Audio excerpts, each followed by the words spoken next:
que tu avais perdu. Alors, je suis Catherine Clément-Talbot, je suis avocate et je pratique la médiation depuis 1997 et le droit depuis 1974. Je fais de la médiation avec des couples qui ont des enfants et parfois qui n'ont pas d'enfants. Je suis Patrick, je travaille dans le domaine de la thérapie, I'm a therapist. En fin de compte, on a fait notre formation ensemble et je fais la médiation familiale aussi. Et sometimes we do it together in co-mediation. On est ici ce soir pour vous donner des renseignements sur la médiation, pour que vous sachiez ce qu'est la médiation et ce qu'est le processus de médiation. Ici, il y a plusieurs façons de résoudre un conflit en matière familiale. Vous pourriez le faire sans intermédiaire, avec tous les deux devant une tasse de café et essayer de voir comment régler vos problèmes. Vous pourriez le faire avec l'aide d'un avocat. Vous pourriez le faire avec l'aide de chacun de vos avocats respectifs. C'est probablement ce que vous faites ici, ce que vous avez fait jusqu'à date, c'est possible. Vous pouvez le faire avec l'aide d'un médiateur. Et vous pourriez le faire avec, si ça ne va pas, vous allez pouvoir le faire devant le tribunal. Alors, un juge qui est assis ici, avec des avocats qui vont être assis chacun d'un côté. Vous, un de vous à côté de votre avocat, un autre à côté de son avocat, et quelqu'un qui témoigne ici. Et une greffière et une secrétaire qui sont là, et le huissier qui est là. Alors voilà, ça c'est une salle de cours, mais qui est transformée ce soir pour faire une session d'information. Le divorce dans le couple, ce n'est pas uniquement diviser la propriété et établir un horaire pour les enfants. C'est beaucoup plus que ça. La séparation amène tout un flot d'émotions, de blessures qui ne peuvent pas être réglées lorsque une entente juridique est imposée. Alors c'est pour ça que le gouvernement essaie d'aider les gens à passer par cette expérience épouvantable et très difficile, tout en gardant une certaine confiance, un certain espoir.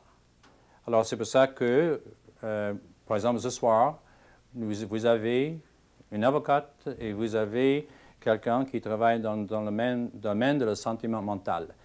Je voulais signaler aussi que le processus de médiation, ça entre dans plusieurs formes de résoudre le problème.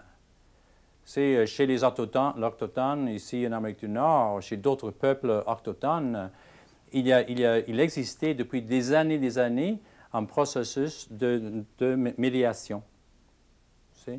Lorsqu'il y avait un conflit entre les personnes dans un village, le chef de village les rassemblait et le chef de village ne disait pas « bon, vous allez faire ça et vous allez faire ça et je leur donne ». Non, on cherchait un consensus.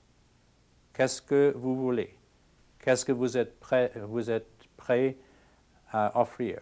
Qu'est-ce que vous êtes prêt à offrir? Et finalement, sans conflit, ils sont arrivés à une entente. Alors, le processus de médiation n'est pas nouveau.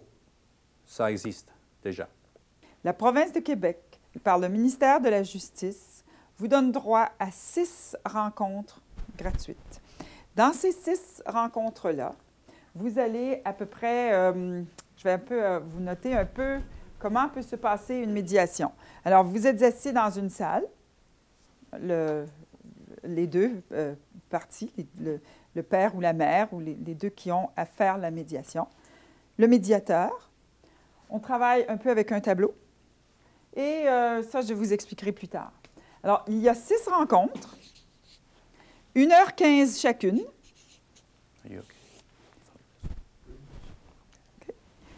La première, c'est l'information. C'est ce soir. La deuxième, en général, c'est pourquoi le couple vous séparez. À ce moment-là, on essaie d'établir un organigramme de la famille.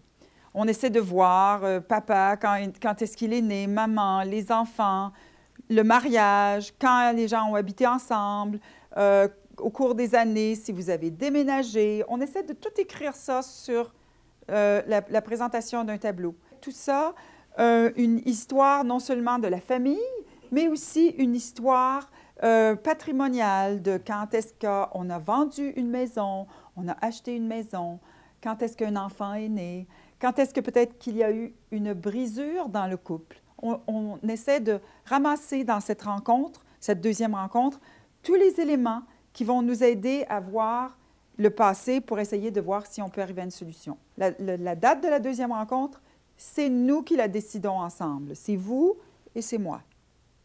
Oui? Mm-hmm. La troisième rencontre, quand vous avez accepté entre les deux rencontres de faire la médiation, de répondre au processus, là, on fait un contrat. À la troisième rencontre, on parle de vos enfants. On parle du toit des enfants. Où va habiter Maxime? Où va habiter Julie?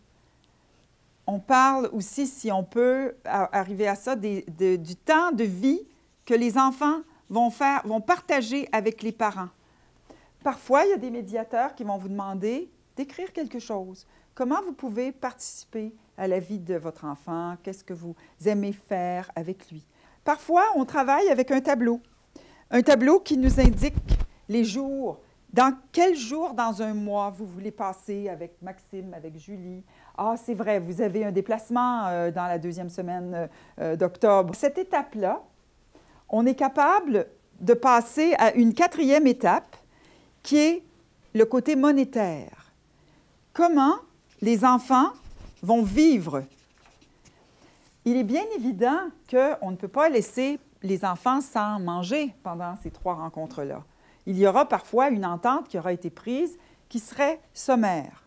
Mais lorsqu'on a la quatrième rencontre, on essaie d'arriver à une entente et on fait un calcul à l'ordinateur de la pension alimentaire, des salaires, parce qu'à ce moment-là, on a eu en main vos salaires, on sait vos revenus, on connaît vos avoirs, on connaît un peu tout ce qui fait partie de votre vie monétaire. Le processus de médiation est un processus où on demande la collaboration et la responsabilité des deux parents.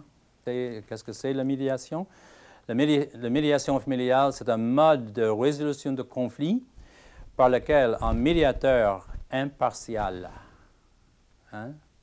neutre, intervient auprès des parties pour les aider à négocier une entente équitable faisant l'objet d'un consentement libre et éclairé. S'il n'y a pas à la base un processus qui fait que la transparence est là, le processus de médiation ne peut pas réussir. Et après qu'une entente sera prise en médiation, par la suite, cette entente de médiation, vous la prenez et vous allez consulter quelqu'un qui est avocat ou notaire. Et vous lui montrez votre entente de médiation. Et parfois, il va vous dire, elle n'est peut-être pas assez complète ici. Vous devriez mettre ça un petit peu plus clair. Ou vous avez oublié de parler des assurances pour les enfants.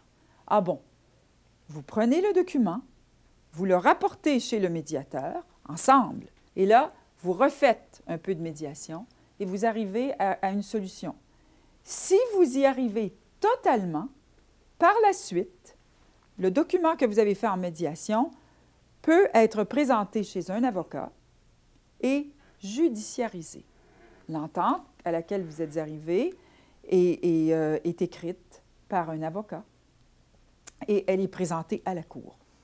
À ce moment-là, le processus judiciaire vient terminer la médiation. Et c'est conseillé en médiation de faire cette étape, de ne pas laisser votre médiation sans qu'elle soit prise par le processus judiciaire et entérinée par un juge. Nous, on exerce un rôle de facilitateur en médiation. On est là pour ça. On est là pour vous aider à prendre une décision qui est juste et équitable pour vous deux et dans l'intérêt de la famille et dans l'intérêt de vos enfants.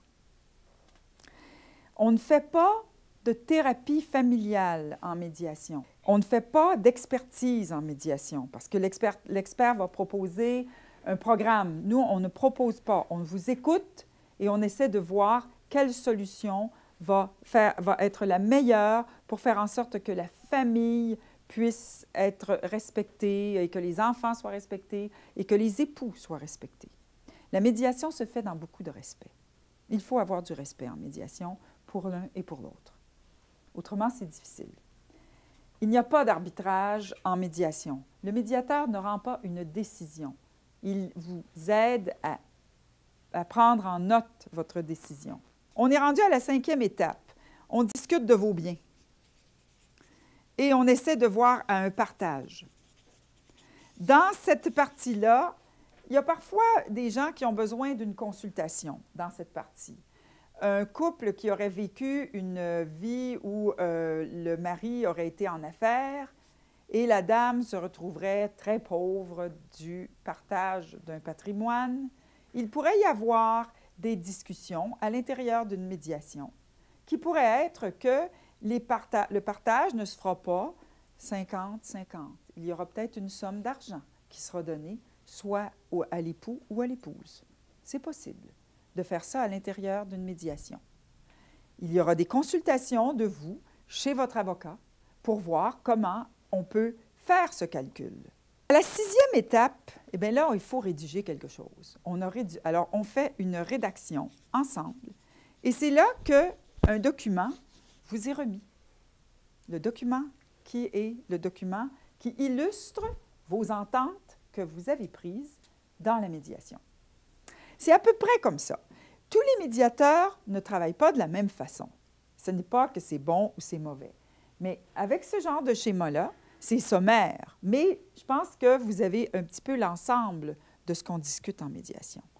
On essaie beaucoup en médiation de trouver les qualités de chaque parent. Notre responsabilité, en fin de compte, c'est de créer une ambiance où les gens peuvent se parler, où les gens peuvent eux-mêmes arriver à une entente. Mais créer l'ambiance, ça veut dire qu'on ne va pas accepter les insultes, on ne va pas accepter les cris, on ne va pas accepter que l'un contrôle l'autre. Et comme on a déjà dit,